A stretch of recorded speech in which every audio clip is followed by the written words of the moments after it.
Welcome back. In this episode, we'll cover why history is crucial specifically for startup societies and why it matters.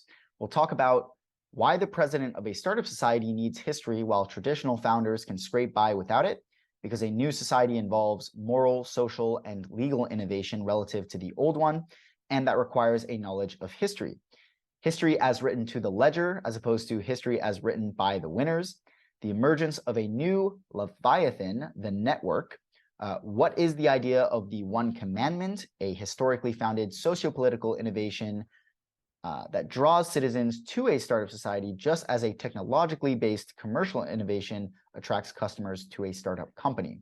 We'll unpack the difference between a startup society and traditional startups, cover why a startup society has to begin with a moral issue instead of a for-profit technological innovation, how early America's religious colonies succeeded at a higher rate than its for-profit colonies because the former had a purpose, the kinds of compelling pitches startup societies could use for recruitment, why startup founders are arguing that the culture of their startup society is better than their surrounding culture, how the Arab Spring shows us the power and potential of startup societies, better metrics we can use to track and judge government's success.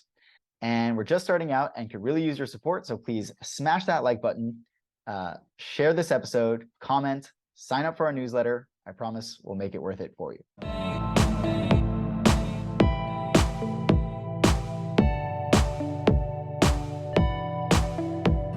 All right. Hello and welcome to another episode of the Network State Podcast. Hello. Today we're going to be covering why history is crucial for startup societies. What does history as written to the ledger, as opposed to history as written by the winners, mean, Raphael? It's a big subject. Oh, we're getting right into it. Diving right in. You always do this. So basically, we're going to have our own open answer to this question, and then we'll cover what's in the book, the holy book. But I guess my open answer to that, when I first read that, is like, oh, look, there's this exciting potential of bringing technology as something that's just writing everything that's happening. And for me, I understand it as, okay, well, if it's writing everything that's happening, and it's not in our hands, if it's done automatically or via some kind of technology, then it should be objective, right? So I think that's the shift that he's proposing. Is my guess is blockchain technology, there is a layer of that technology that should be able to capture important interactions, definitely transactions, obviously, that are happening. I think this plays possibly in the governance sense, as we're seeing with some DAOs. And that basically tracking is the history.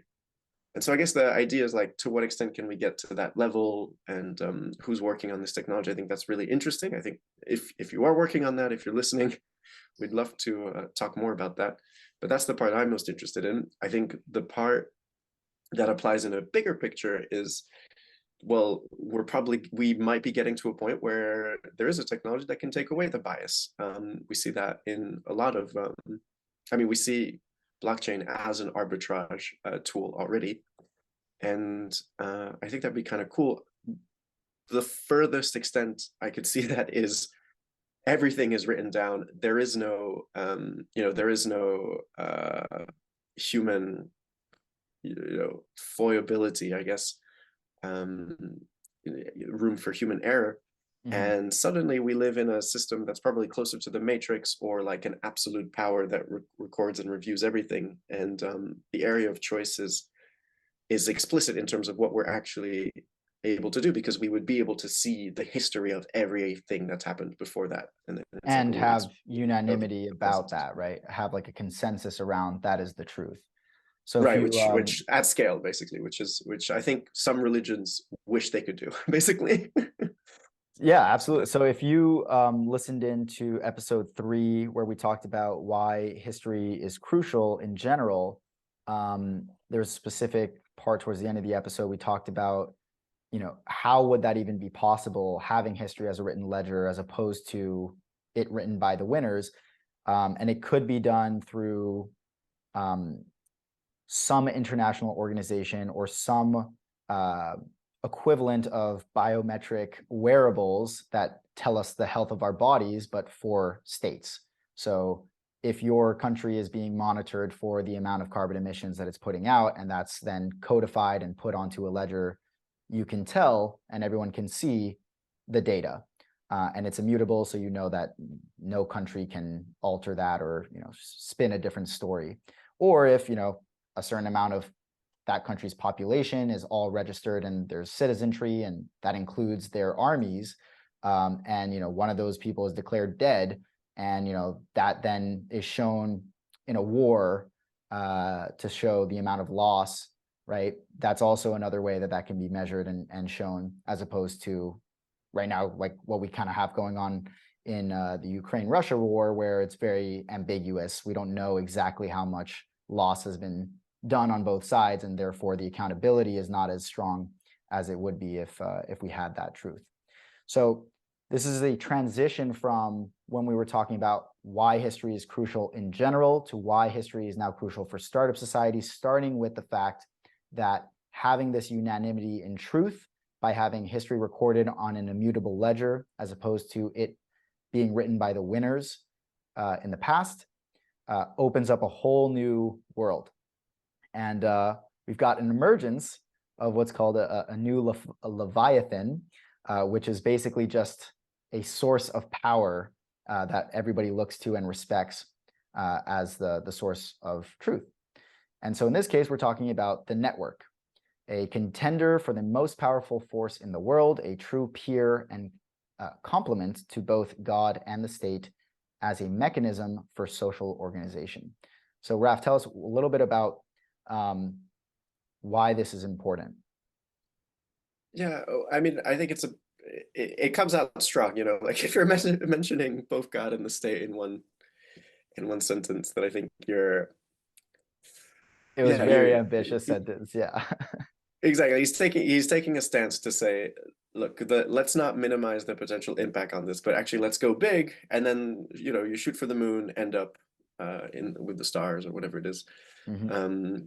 And I mean, I think that's the right idea if you're going to try to get an idea like as big as this and that has so many components. And it's just to say, stick around. Like if we can get all of these pieces together, the vision that you give to your society could stand up to or be equal to other forms of organizations.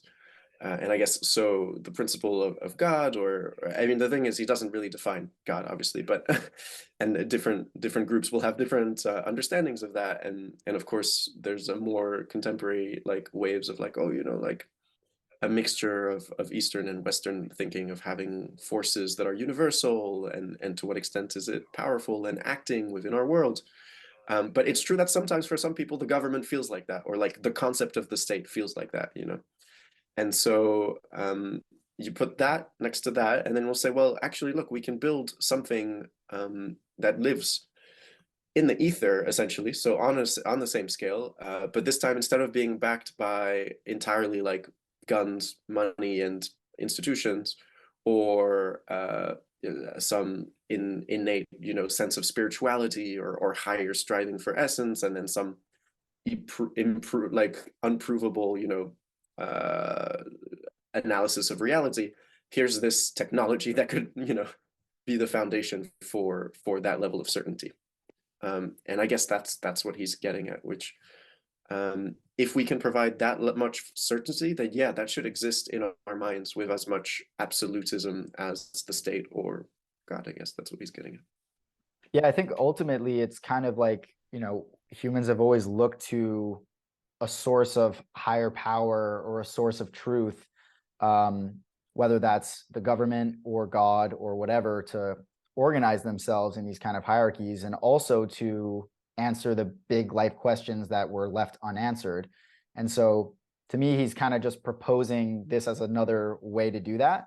I think it's definitely pretty ambitious to say, that a network, especially of one network state, would be that for all of humanity. But if you extrapolate out how this technology could be applied to the world in the ways that we just did earlier, and having a unambiguous, objective, tracked form of data. And that is objective and not subjective in discussions that are had at the UN. That is still a very powerful force, and it's still something that people can point to and say, hey, it's not this is what I believe, it's this is what happened. And now let's make a decision about that. Mm-hmm. Yeah, I think the key point there is at what scale does this act? And obviously it's got to be big enough that people care about it, right? Like it might be that some people are already living in the network, but is it having the impact of, say, the concept of God or the concept of the state? Even though, even state we could think about, because there's a sort of like the communist historical aspect of, what is the role of state? And in fact, I guess more contemporary, the role of the state does take that place in countries like China. So that's interesting. I think the social organization aspect of it is a really big piece, and I don't think we get into the weeds of that in this episode or in this section. I hope we do get to it either later on in the history or later on in the book, because how the vision or the one commandment that you choose, which is supposed to be the thing that stands up against God and the state, in the sense, how that impacts the way you would want to organize or how to prioritize, I guess, the power is a big subject. Yeah, that's going to be really. Yeah, I actually think it serves a different purpose, and that kind of transitions nicely to what we're going to be talking about next. But it's just an additional source of power. I don't think it's going to play the same role as God or religion has played for people, because it doesn't really answer the existential questions or the philosophical questions as much as it just gives us a tool where now, like the scientific method, we have a system that gives us truth. And obviously there's going to be flaws with that, just as there is with the scientific method as well. But it's a big step forward in the right direction in terms of having some agreement about where we're starting. And so that brings us to the one commandment. So Raph, I'm just going to read this off and I want to hear your thoughts on it. So he says, and then we'll bring it all together in the lead up to the key concept of this chapter, the idea of the one commandment, a historically founded socio-political innovation that draws citizens to a startup society, just as a technologically based commercial innovation attracts customers to a startup company. So what is the one commandment in a nutshell? Yeah, so I'm first going to give his thoughts before I give my thoughts. But his answer is that a startup society needs to identify a moral issue in their culture, so it has to be relevant. And then they take the step of presenting historically informed decisions, or rather a solution that is informed by how history has sort of developed, so that they can issue a new form of society. Those are his words, more or less paraphrased. I don't know if that's applied right from the get-go, or if this is something, that is sort of like, oh, how much history do we need to have and how do we treat that? I think once you're set up as a society, so presumably with that capacity, then yeah, okay, you can start making more objective decisions. I'm guessing it does begin with some level of bias, but I think the core idea within that is, well, if you've chosen a certain moral issue, it's because you care about it. So regardless of whatever, there is actually a bias in there. And so whatever you've chosen to deal with will give you that tilt of what you're trying to focus on. And I think that's what he means by the one commandment. It's like, what is that tilt? What is that focus that you're going to subscribe to, or like basically make the foundation of your society? Yeah, I think this is actually like one of the more exciting parts and differentiations for how he's defining a startup society in comparison to a startup. So here, we'll bring back the passage. I just want to go over this one paragraph here, right? So if a startup begins by identifying an economic problem in today's market and presenting a technologically informed solution to that problem in the form of a new company, A startup society begins by identifying a moral issue in today's culture and presenting a historically informed solution to that issue in the form of a new society. And so, I was thinking about some of the different examples of that in today's culture, and there are some. They're definitely not startup societies in the same way as I think Balaji is envisioning, but they have the potential to get there.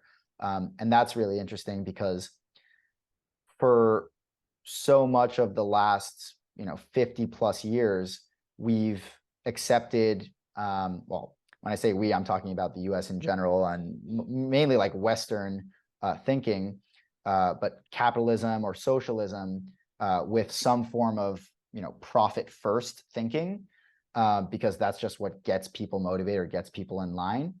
And more we're moving across that spectrum to see a more socially responsible version of capitalism and or a push towards socialism that is prioritizing these moral issues in culture more so than profit first and greed, and greed is good.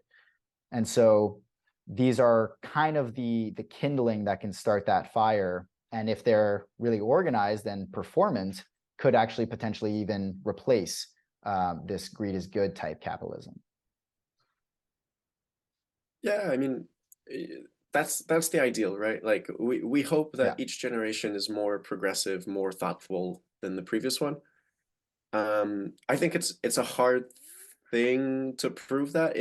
I think what happens is sometimes a lot of it's just the issues are different because suddenly we actually are paying attention. The people in power or the masses, whatever you either or both, basically are now aware of a new issue that takes precedence.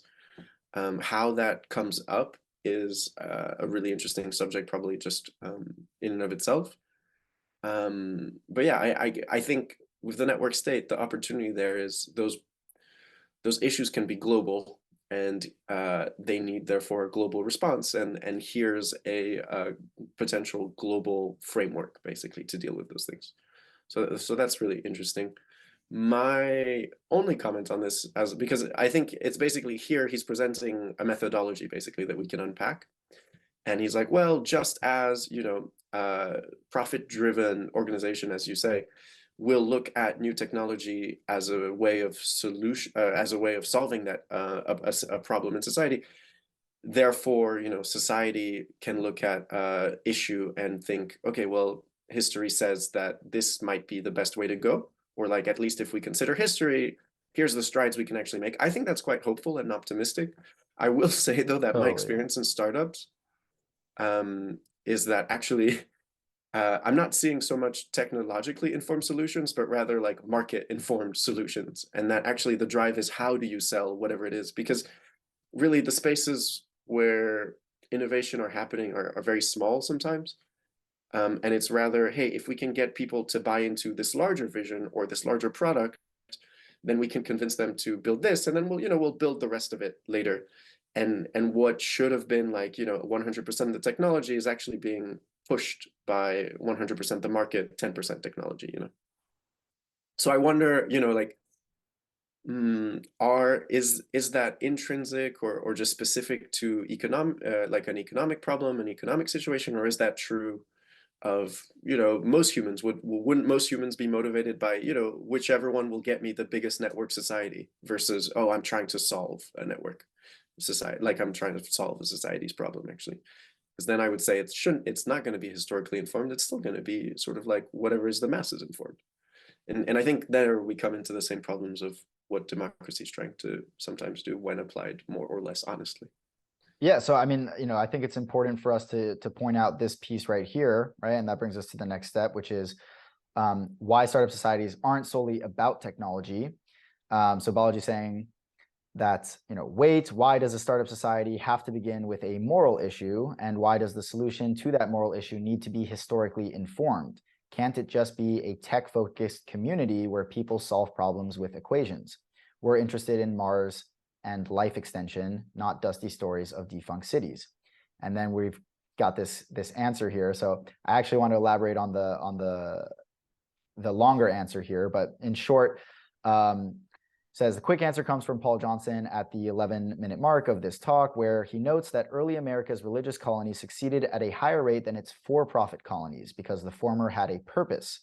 The slightly longer answer is that in a startup society, you're not asking people to buy a product, which is an economic individualistic pitch, but to join a community, which is a cultural collective pitch. You're arguing that the culture of your startup society is better than the surrounding culture implicitly. That means there's some moral deficit in the world that you're fixing. History comes into play because you'll need A, to write a study of that moral deficit, and B, draw from the past to find alternative social arrangements where that moral deficit did not occur. Tech may be part of the solution and calculations may well be involved, but the moment you write about any societal problem in depth, you'll find yourself writing a history of that problem. Mm-hmm. So what did you think of that? Yeah, I think that's I think that's probably the core of the piece, is that if you want to do something well, you're gonna look at where it comes from, right? And you're gonna see what has performed better in the past and what hasn't, right? So where it comes from matters where you're going and what you decide to choose. And then what performs better is a judgment of where you'd like to go versus where you might fall. And you look at you have to look historically, like what's happened and how do I know that I've made these how have other people dealt with a similar kind of decision before? What can I apply here? So yeah, I mean, that's the pitch, right? It's like, if you're not looking at history, how can you possibly learn about making the right decision for the future? I think the steps are actually really good. That's definitely I guess for me, it acts as kind of like an ideal that, we should be employing in our lives every single day. Who takes the time and how does that happen? Even on an individual level, I think we have that deficit, if you will, ourselves. So how do you script that into a society where, it's I don't think we can be so, you don't have to be so cynical all the time, in the sense like, there probably there's definitely that sentiment, I hope, in the way, let's say in the way the United States was started, in saying we weren't happy with what was happening here, we've grown like this and we want to offer a new system, therefore let's look at X, Y, and Z and see how we can script that into the system so that we can keep improving based off that model. How long that holds up, well, things change really fast nowadays. So I think one of the places where now we see in government in the US particularly, where that's not such a great system, is, well, there's nobody actually like keeping the temperature on that and being honest about, like, well, is this really working? Is this always really working? Could we be improving? Not so much. Is that something that this version of society, a network society, would be able to do better? Curious, yeah. Can that be scripted? That would be really cool. Want to be optimistic about it. This part, I think, is yeah, let's go for it. Let's someone show us how they think about that. The last point, I guess, is from my experience in startups, it's actually the part that founders think about the least. It's like, hey, we have, even, I mean, I don't know if he realizes how good of the analogy is between like a startup.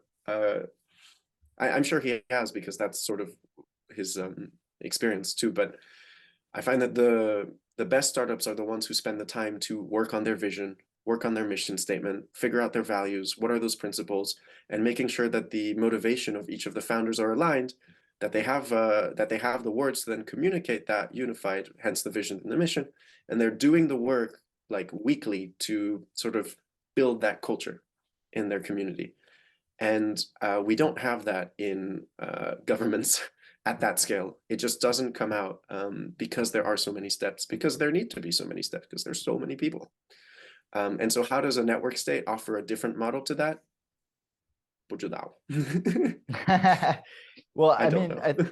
no, but like you, I agree, right? It's so I was also listening to the interview of Bhaskar Sunkara on the Lex Fridman podcast, making the case for socialism, and is a prominent thought leader in that space.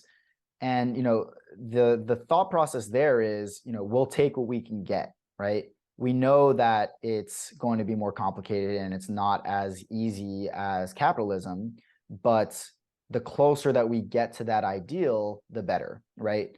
And so we'll take step by step if that's what it takes to get closer and closer to the goal. And so similarly, right, I think that these startup societies are selling, right, as the point you made earlier, right? It's also market informed, um, and that, you know, they're depending heavily on this perceived value or the potential of what could happen if we achieve the mission. And so I think using that potential to attract members, for example, right, instead of selling a product, they're buying into a world without ocean waste, or, you know, an effective ocean cleanup solution that maximizes the capture of CO2 and, you know, the production of oxygen, because that's a mission that gets people excited and gets people fired up and gets their time and effort to build towards, right? Or if they're buying into a world in which Catalonia or Somaliland are recognized by the UN and can more adequately advocate for their sovereignty and rights as a result of that, even though they're not actually UN recognized to this day, right? And so you can see it how the citizens of Catalonia and Somaliland would want that. Or maybe it's that they're buying into the potential of living in a new network state that aligns more closely with their values than their current country, right? So each of these dreams, right, are very attractive towards individuals, more so than, hey, like you can save 15% or more on your car insurance, you know, like Never heard that before. That's yeah, like where is that coming from? So I think it's just speaking to our humanity a lot more than traditional startups do. And that's a very powerful thought, right? So like, you know, with social impact startups or with NGOs, why are people dedicating so much of their time? In some cases, I think, you know, NGOs are horribly run and they're spending way more than they should be towards trying to keep themselves alive rather than solving the problem.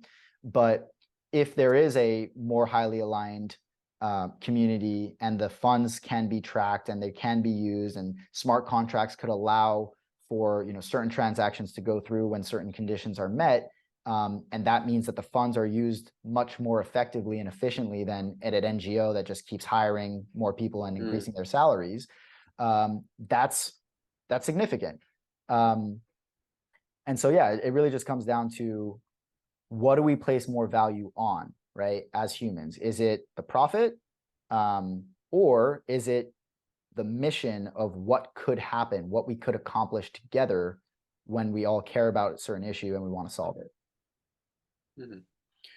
Yeah, no, I think it's definitely a noble idea. Starting from the first piece that you said, we're just trying to move towards, you know, give us things that will help us move in a better direction.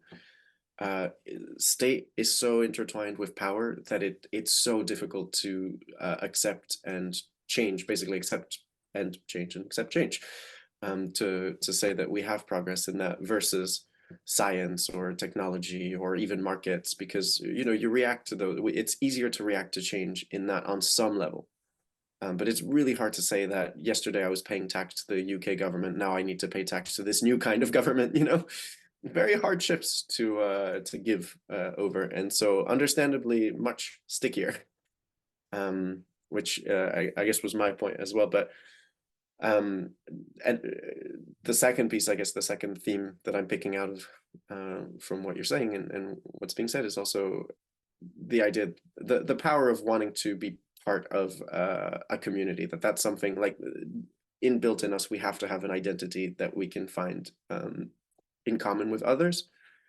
Yeah, you want to be that, the perception that you will always be much higher for what you consider a part of yourself than something that you're just merely using. So as soon as you have that, yeah, that's why communities, mission-driven, purpose-driven type stuff is a lot stickier than, hey, I'm selling this cool recyclable water bottle or whatever. This cool widget or whatever. But it's true, like, you know, I think the conversation becomes very psychological and philosophical at this point. And I don't want to go too off the rails, but to kind of illustrate why we think that way and why these things are more motivating for us, is there's a lot of research that shows that happiness, and in particular fulfillment, comes from challenging ourselves and overcoming those challenges. So that's one. And then meaning, which is another form of happiness, comes from helping other people. And so a lot of the similarities about what drives us fundamentally, if we're looking at Maslow's hierarchy of needs, once you've got your base needs, your physiological needs met, and your safety needs met, then it very quickly comes to self-actualization, which is where this fulfillment and meaning come from. And those are much deeper motivators and important factors of happiness than what I would call like joy, or like short-lasted happiness, where it's just like, oh, I bought this cool new thing. Right. And so ultimately for all these people, and this is completely ignoring the reasons that people have for fighting for something, because they're literally in situations of oppression right now or suffering right now. And then it's literally all those needs bundled together. But even for people who are not in such difficult situations, it speaks to a fundamental human need that we all have. And so, one of the examples that actually one of our team members, Kristen, at the Network State podcast brought up was the Arab Spring, and how all of these people around the world got together, decided that they were going to fight for what they believed was right, chose to risk their lives for it, and broadcasted that to the internet so that everybody else in other countries suffering the same oppression saw that and felt the motivation and felt the fulfillment and felt the meaning that those people were going through. And that then led to their revolutions. So it seems like it's a very kind of wish-washy feeling type thing. But when you compound that and it gives you these psychological needs, and you're seeing other people do it and it inspires you to do the same, those have massive effects for how global power is structured. Yeah, I think it's a really positive message, and I really like the point about bringing, as much as Maslow's hierarchy of needs is a topic we talk about. It's one of our favorite topics.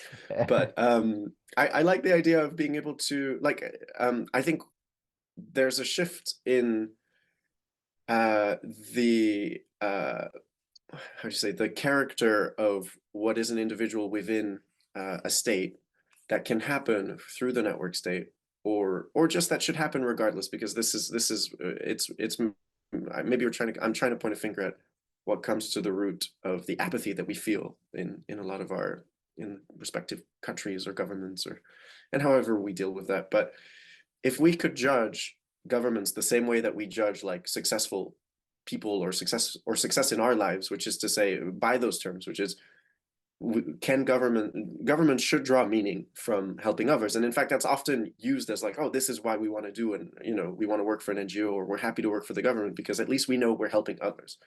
That's like the baseline.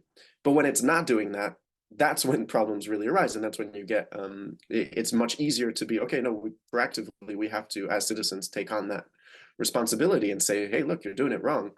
But more than that, can you add that higher level of saying, well, actually, a government should be judged by also how happy we are with the government, which is capable of overcoming challenges. And if it doesn't feel like the government is overcoming any challenges, like we're still dealing with the same problems, the same gridlock, the same corruption, the same stories just repackaged across our economy. I mean, we just saw it with FTX and SBF, and the fact that people who are economic historians are like, yeah, but it's the same crooked deal that you guys saw with Madoff, and it's the same thing that happened in the Netherlands as far back as like the stock market has been, as far back as there's been a modern stock market, basically. And you're like, well, okay, so clearly these governments are not capable of overcoming these certain kinds of challenges. Or they are in some cases, and we learn from that and we add to that piece, but then look at the backlash from that. And so it's like, where's the message out there so that people know that, we are progressing on that, and you can draw a certain amount of happiness from that. And I think where this that is falls within the role of government, I don't know, but yeah. I think this is the most interesting point about all of this, and it's what excites me probably the most about these prospects. But before jumping into that, I do want to share quickly 80,000 hours for nobody who knows about it. This whole company, I think it was started by a bunch of researchers at Oxford. It's basically dedicating all of their time towards helping people find more impactful careers, right? Or impactful careers that will have a positive impact on the world. And so it's the same idea, right? It's just speaking to all these people, like you said, right, who are in this apathetic state, or they feel bored, or they don't have fulfillment, or they don't have the meaning that they're looking for. And that's producing anxiety or depression for them. And this is why we see those the rates of those conditions going up. This has been around for a while, and this could very easily become a startup society, right? Where that aligned action is even more present. But to bring it back to like why this is so exciting and how it impacts the world at large is we are using the wrong metrics to determine success on a global scale and in individual countries, right? So we're looking at GDP as economic power, and it has absolutely nothing to do with what actually like Andrew Yang was talking about earlier on when he was running for president in the US, but like a national happiness index, right? And we do measure happiness in other countries and stuff, but that's not the metrics that our leaders are held accountable to in any way.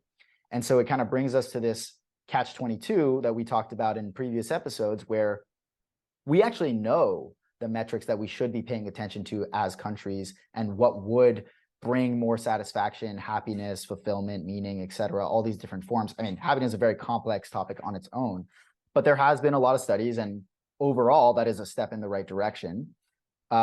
With the prisoner's dilemma that all countries find themselves in, where they have to compete on the economic side so that they have enough profit to invest in the things like defense and these existential threats that keep them in the game, or that allow them to have more power to influence other countries to do their bidding in whatever way they want.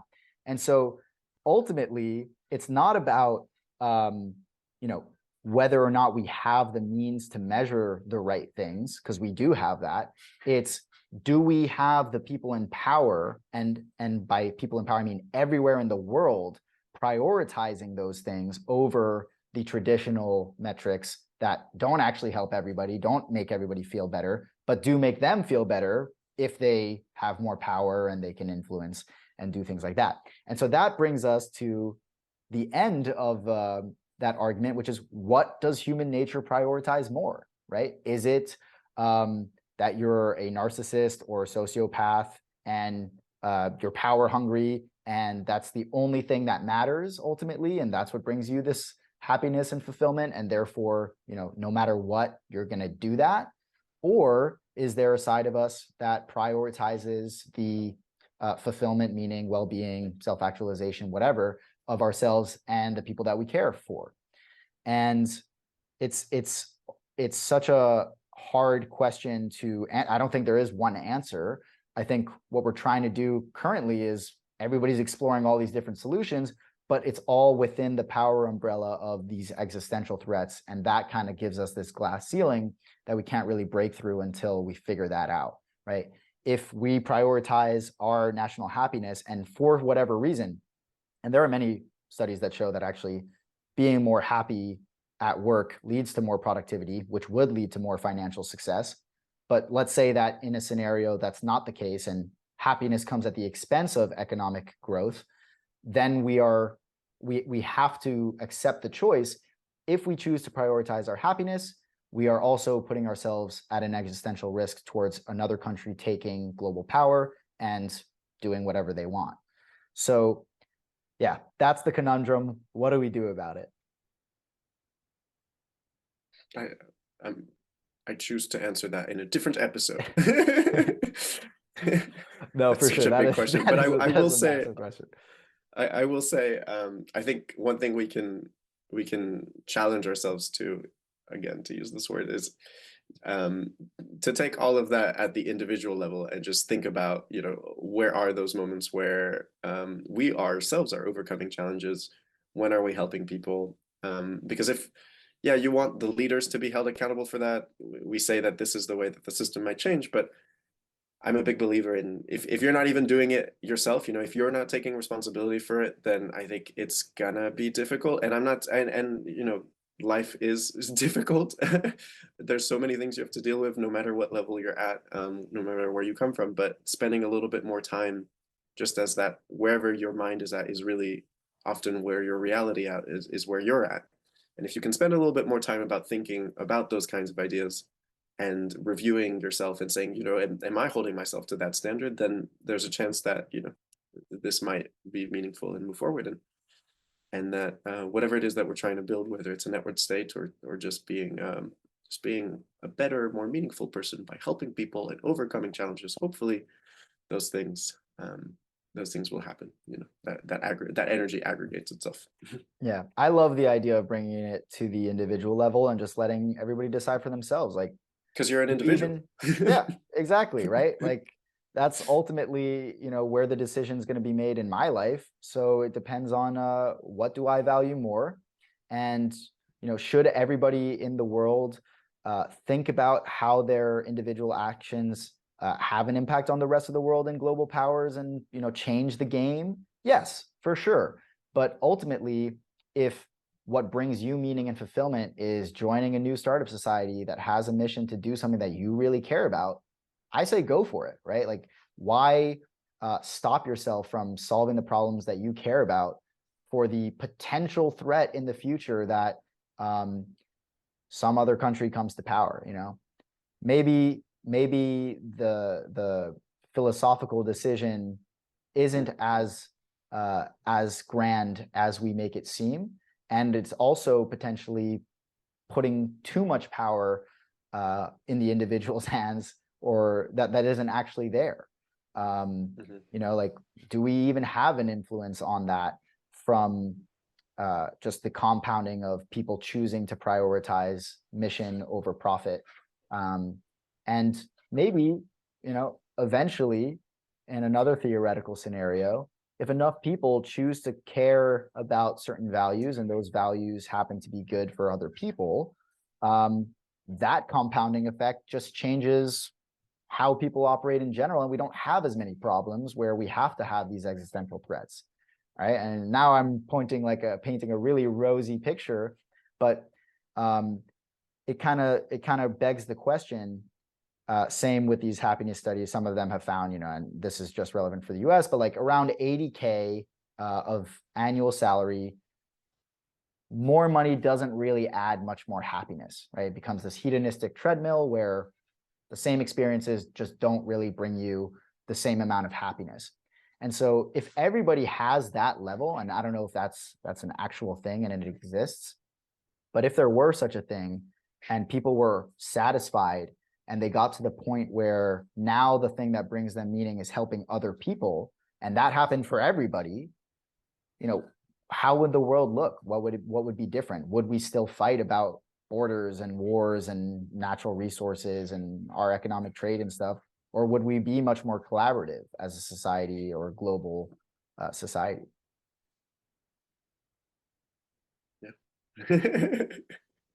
We just don't know. Well, I didn't want to jump right into it because it's again that Maslow's pyramid, right? It's like if everybody's needs are fulfilled, then yeah, everything is good. But keeping it practically and keeping it how I think is also the mission that I'm trying to provide. But I did want to say that at the beginning that it reminded me of it's a character, it's a narrator in one of Haruki Murakami's novels, The Hard-Boiled Wonderland, where the character is like, like he's waiting in this ridiculously long elevator ride, I think. And he's like, I don't think people really care about, like, how much does it impact you, the fact that the world is round, or it could be like flat, like a coffee table. I think way before the flat earthers like actually researched, Yeah, which I think is kind of funny and telling. yeah, yeah. But it's like, either way, does that impact your life? You know, like, just as you said, existentially, like, from the individual level, yeah, I guess you could worry about a lot of things that are being said on the news, but really, realistically, how much of that time is worth your energy versus, you know, whatever's in front of you, whatever's in your mind, and whatever you actually care about. So that's all I wanted to say on that, because everything else is like, oh boy, you know, those are future episode ideas. Those are Come future episode questions, but that's why we will leave you, audience, with those questions to ponder. Thank you so much for tuning in to another episode, and we'll see you in the next one. Like and subscribe. Yes, like, subscribe, share, comment, all of the things.